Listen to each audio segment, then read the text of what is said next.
Welcome to Draft Central. We're going to look at things leading up to the draft, but first, the combine. And it's day 2.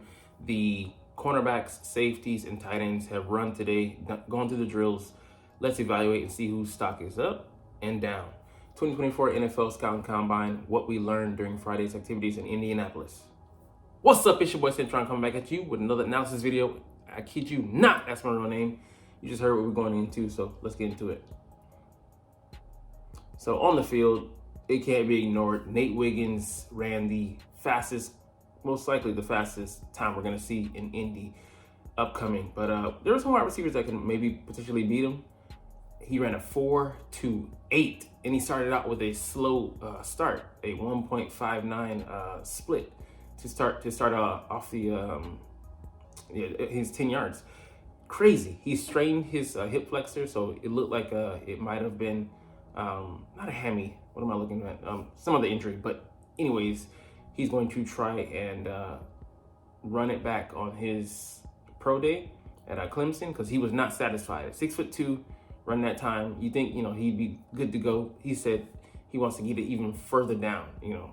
Mid 4.2s, low 4.2s. I don't know, but that's crazy. You wouldn't think to just stand on that, but nah, he's going for it. So shout out to him. Hopefully he's able to recover. It's not going to knock his draft stock out. He might have cemented himself as a top corner with a guy like Terrion. He ran a fine time, but nothing special. All right, let's see. Max Melton, a guy I've had my eye on out of Rutgers, the brother of Bo Melton, who ran a 4.34, drafted in the 7th round. He's not going that low, so. He's 5'11", a buck 87, ran a 4.39, but also the measurables to back it up as far as showing displays of explosiveness. Vertical jump of 40.5 inches, broad jump of 11 foot 4 inches. So crazy. I saw him as a 3rd round pick, but I don't know, man. He might go earlier than that. Definitely might have just moved up into that top 50 player slot. But he's 5'11", a buck 87, but I believe he played at about a buck 90. So, I mean, he can play inside, outside. He has a versatility, and also he has the motivation to do either. He sees it as a challenge, it's fun. He can blitz. He said you can blitz from the inside. You can do a lot of things there from the slot and be a part of the run game. You know who would remind me of that type of versatility if he could do it at a above average level? The Chiefs corner Trent McDuffie. Could this be the guy? Man, I'd love to draft this guy in the 3rd round, but I don't think he makes it that far. Definitely not down to the 97th overall pick. So Eagles might have to put some pep in their stuff if they want to get this guy, but do we go corner early? Do we go corner late? That is the question. All right, Brock Bowers, not there, but putting pressure on those other guys. One guy that did show up, another guy who was on my radar, Theo Johnson out of Penn State. 6'6", 259. He ran a 4.57. Man, so just blazing, moving there. Also hit some nice measurables, 39.5 on the vert and 10 foot 5 inches in the broad jump. Stands out. He's one of those two-way tight ends. Didn't do much, by the way. Receiving had 400 or so yards, but also tied for the team lead in receiving touchdowns with 7. So he has that duality to him.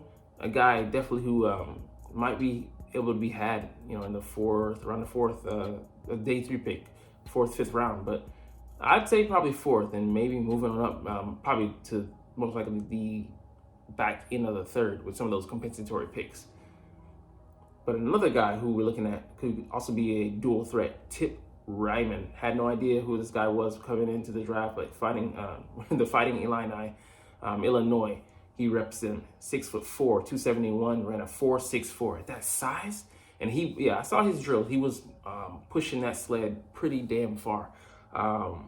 Would love to see a guy like him come to Philly. Give us a dual threat there. He can be a blocking maven. Hell, maybe even better than Goddard. Even coming in as a rookie. I mean, okay, he's got a technique down or whatever, but he pushed the sled further than anybody else did.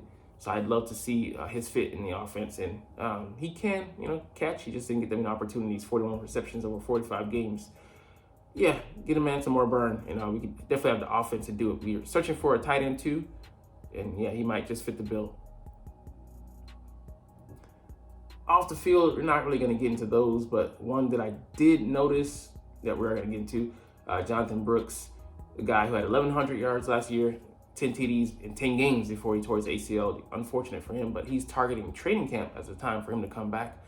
But his stock could take a hit, and could this be a guy we focus on?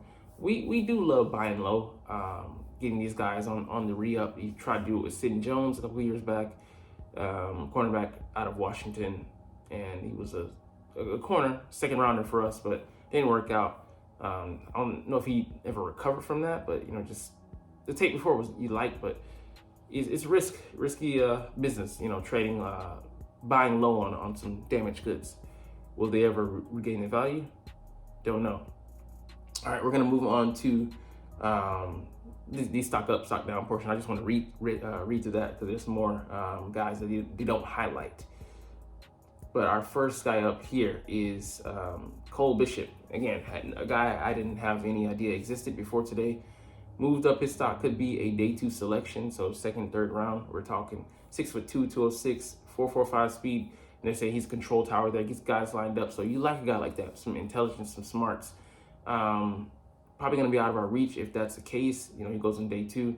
Day 3, definitely he'd be a premium selection, a guy you would add to that DB room, and hopefully you can develop him, and in a couple of years he can get started down the line for you. Maybe be a replacement for Reed Blankenship, because I don't know if he's ever going to be better than he is now. He's definitely, for me, he should have made the Pro Bowl last year, not a Pro Bowler, but he's a player that could be on the cusp if things, trend upward for him, but we still don't know. And then that disaster of a year, hard to evaluate throughout that.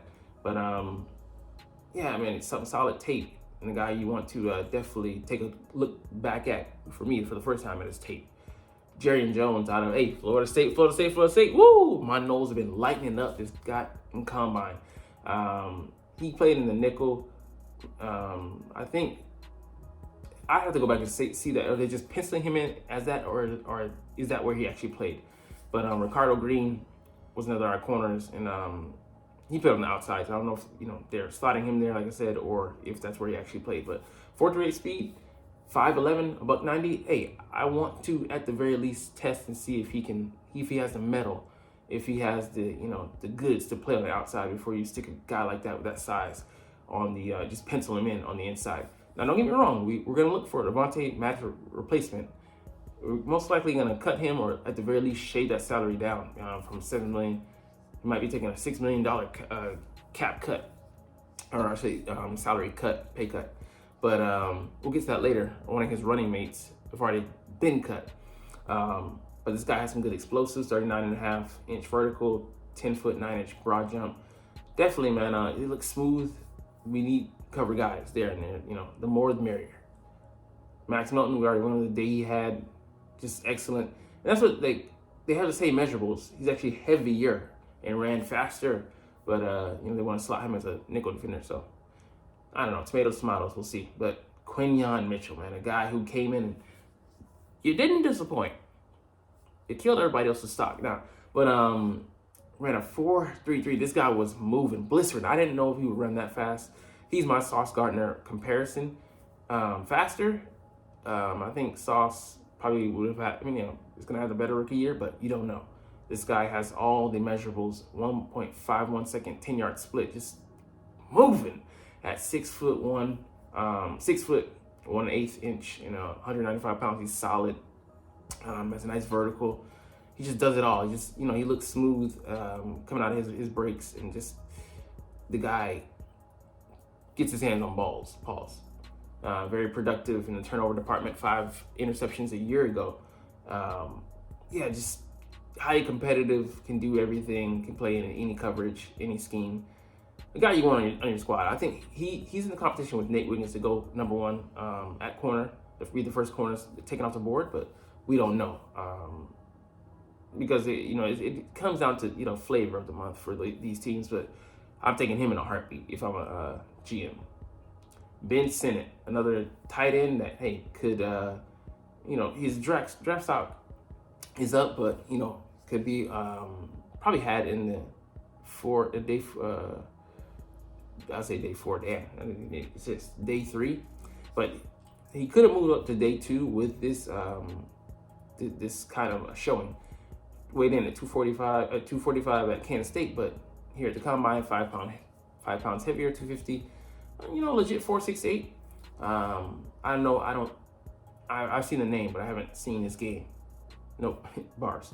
But it looks smooth, and he was snagging stuff in his drills and just looked fluid. So I would definitely go back and look at that tape for me the first time and see where he would slide in. But tight end class, looking like it's got some weight to it. Dadrian Taylor Dimerson, DTD, nickname like a pro wrestler, but he blazed with a 4.41 second 40. In that, he's buck 98, weighed in at buck 97. Good vert, 5'10", solid guy. I want my safety to be a little bit heavier, but he can put on about 10 pounds or so most likely, and I think he'd be good. Go back and look at the tape. I think he's productive. So to see where he would slide in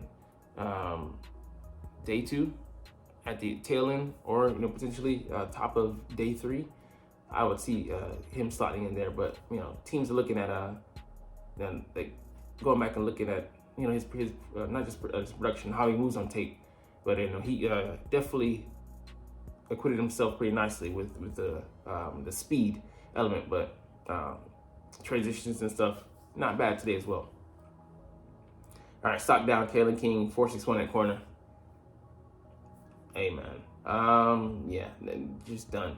This one was disappointing, but also could be good for the come up. Cameron Kitchens, he ran a disappointing 465. He still has his pro day, and it's we'll get to his compatriot later, but he's good with balls. He just stacks everything that comes his way, as he did in drills. But the movement skills, just a little bit stiff, slower, but he covers a lot of ground. 6 interceptions I think last year, and then 5 this year, or it's either reverse one of those, but reverse of that. But man, tremendous ball production. They're not going to knock him by the size. Ed Reed wasn't actually the fastest, but his tape study made him pretty damn quick, because he was giant on the spot, getting there before you knew it.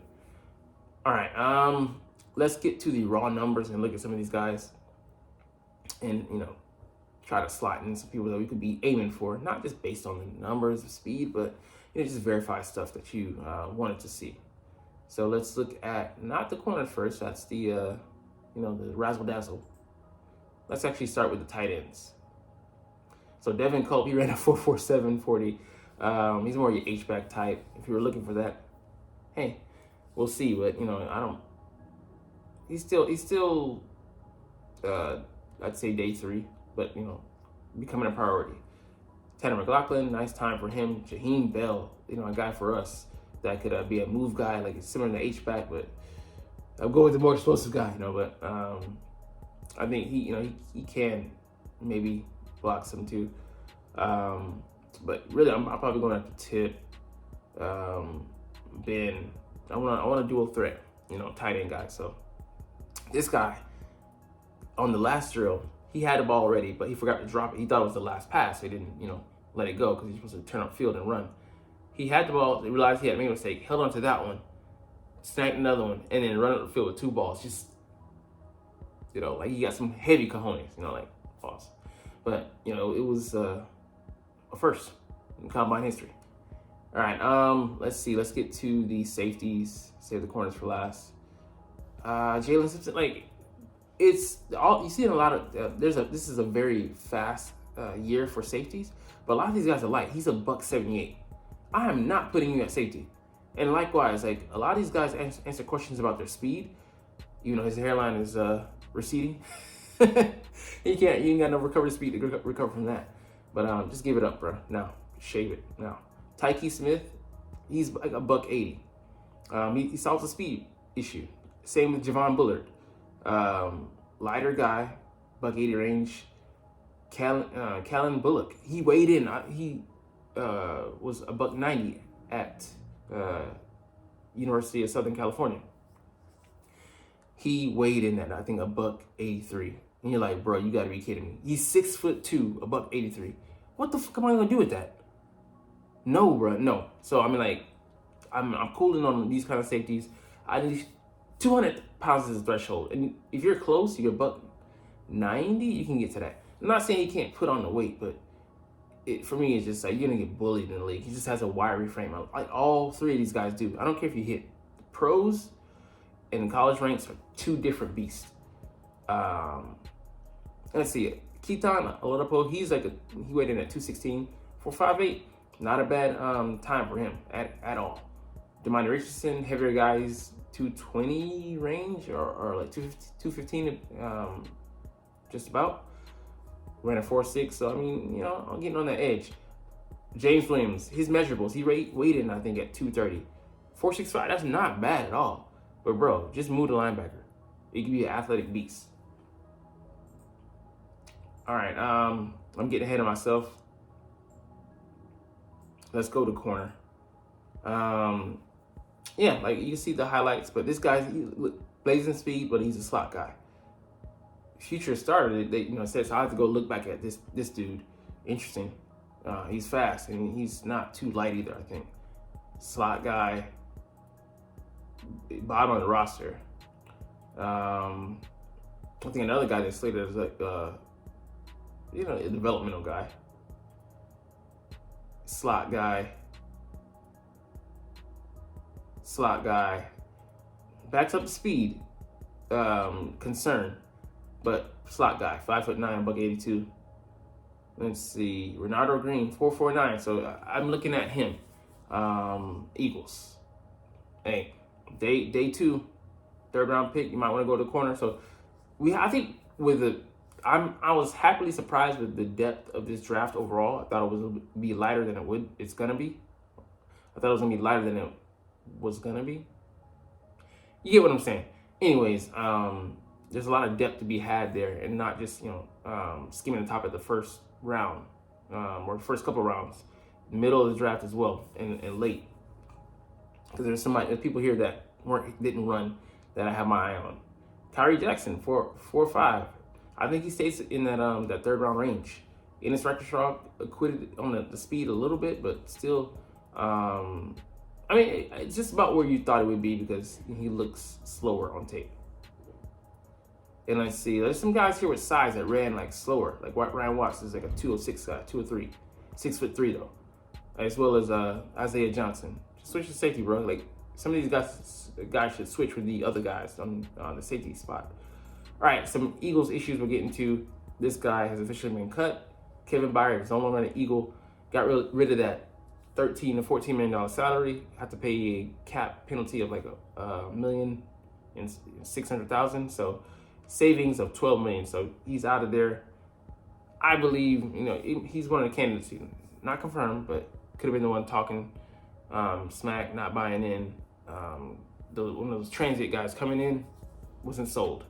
But anyways, who knows? I mean, I wouldn't want him back because if the Eagles wanted to keep him, they would have tried to make some moves, move money around and stuff. But thank you for your service, sir. But have a nice rest of your career. This one here would disturb me. Cowboys among teams rumored to be interested in Hassan Reddick. I do not want to trade this guy in the division. Don't want to see him 2 times a year come and punish us. It's a nice player to have, even if they pay a premium. All things considered, if things are even, of course, if it's like a 2 from the Cowboys, they're willing to overspend versus other teams going to 3. You take them, you take the deal, but you try as much as you can to get him out of. If you can get him out of the division, that's the best way to go. If you can get him, the conference, that's the best way to go. Get him out of the division, yeah. But you don't want to trade him to a division rival who's gonna punish you over the next 2 to 3 years. But anyways, we'll end there. But it's all good because you're not even watching, though. But it's all good because I just love repeating myself. But I love talking about the Eagles and I love making these videos. So we'll try to introduce this. But as always, it's fly Eagles fly and let's motherfucking go. Like, comment, share, subscribe. Thanks for watching. Check me out at Cintron Cintron Anime, Cintron Life, or Cintron Laughs, or other social media.